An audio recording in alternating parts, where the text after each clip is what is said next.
Yes, you read the title correctly. They were just clones.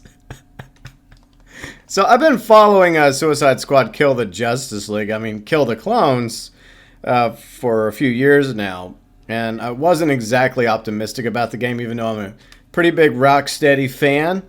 I played through all the Arkham games, Arkham Asylum, Arkham City, and of course this one, Arkham Knight, a few years ago. Huge Batman fan. And I wasn't really optimistic about the concept of Suicide Squad. I thought there was a very interesting direction for Rocksteady to go from a single player experience to four players online. I didn't know if that was going to work. Well, long story short, it didn't work, and it got a lot of backlash and flack.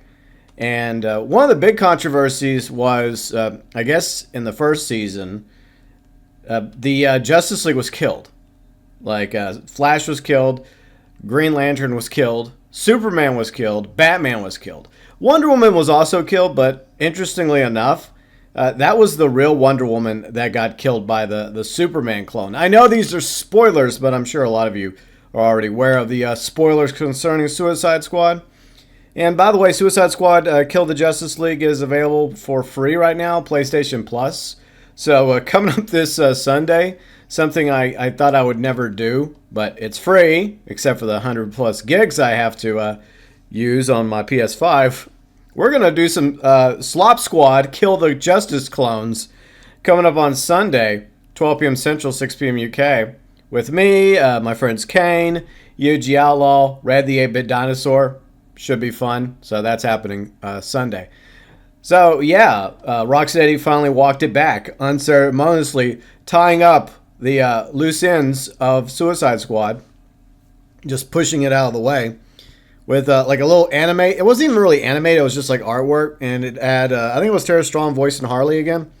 And basically saying, yeah, long story short, they were clones. They weren't the real Flash, the real Green Lantern, the real Batman, the real Superman. Sadly, it was the real Wonder Woman that were all killed. And I guess the Suicide Squad gets to go off to different worlds and whatnot. I don't really care. But I just thought it was funny how they were like, no, this is canon. These were actually members of the Justice League that were taken over by Brainiac and brainwashed, including Superman. And somehow the Suicide Squad managed to kill them all. Somehow. Even though, like, by themselves, these members of the Justice League, Green Lantern, Flash, Batman, Superman, would be more than a match for Harley Quinn, Boomerang, King Shark, and Deadshot. So it was already very, very far-fetched. And that was one of the, I guess, the first cracks I had when it came to the story, is if there's a Superman out there that is killing, then how is the Suicide Squad going to stop him? Our Batman, our The Flash, our Green Lantern. Well, like I said, to wrap it up all nicely in this disgusting bow and walk it back, because that's exactly what Rocksteady's doing, they were clones. So, yeah. Freaking hilarious. Well done, Rocksteady. Trying to quietly push the, what, I don't know how much it cost. Was it $200 or $400 million for that game? Which I will be experiencing for the first and last time coming up on Sunday. Look, I've shitted on the game so much that I should at least play it once, especially since it's quote-unquote free through PlayStation Plus. Then I can, I guess, have my biases confirmed. But overall, it was just a bad decision, not just by Rocksteady, but by Warner Brothers as well, because they were trying to get more live service games. Because, yes, live service games are popular. Yes, they make lots of money for their publishers. But so do really good single-player games. Just like other single-player games that have been under Warner Brothers, like the Harry Potter game. Like, that made a lot of money. Hogwarts Legacy, it doesn't even have Harry Potter in it. It's like a prequel. I'm not really a Harry Potter expert. So that made a lot of money. It was a single-player game. And years ago, the Arkham trilogy made money. Well, technically it's four games, including Arkham Origins by WB Montreal. But Arkham Asylum, Arkham City, and Arkham Knight did quite well when it came to selling copies for Rocksteady and Warner Brothers. If it ain't broke, don't fix it. And Rocksteady should have stuck with single-player games. But this is not the same Rocksteady that created those amazing games. A lot of those people have left the company one way or the other, and so it's basically Rocksteady in name only. And we talked about this in a previous video, how there's already work on a new Batman game, and a lot of people are speculating, is it going to be a new Arkham game? Is it going to be a reboot? Is it going to be a remake to Arkham Asylum?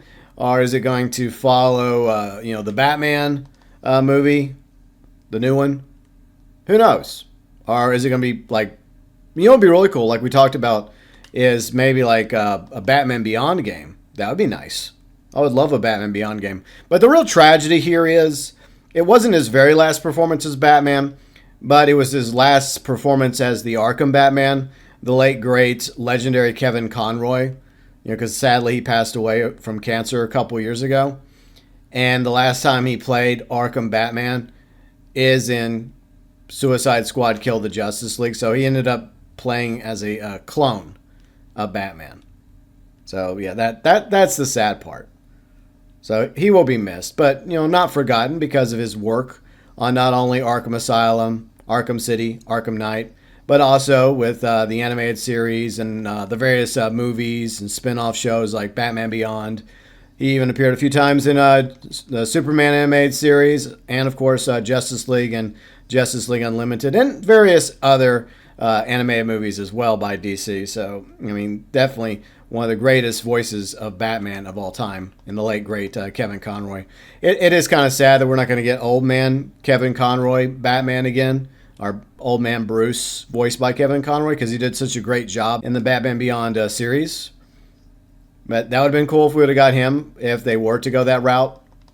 But anyways, Rocksteady, you have a lot of course correcting to do, and walking back the story of Suicide Squad Kill the Justice League, going from no, they are actually the Suicide Squad killing the Justice League, to no, they weren't actually the real Justice League, except for poor Wonder Woman. I think her game is still in development. I don't know what the progress is on that game, but I hope it ends up being way better than Suicide Squad was. So on one end, yeah, I'm glad they were clones, and I think that was a lot of us had that same suspicion for a while now, because no way they could actually take down Batman, Green Lantern, The Flash, and Superman. But somehow they managed to kill all four of them. That did not make sense to me.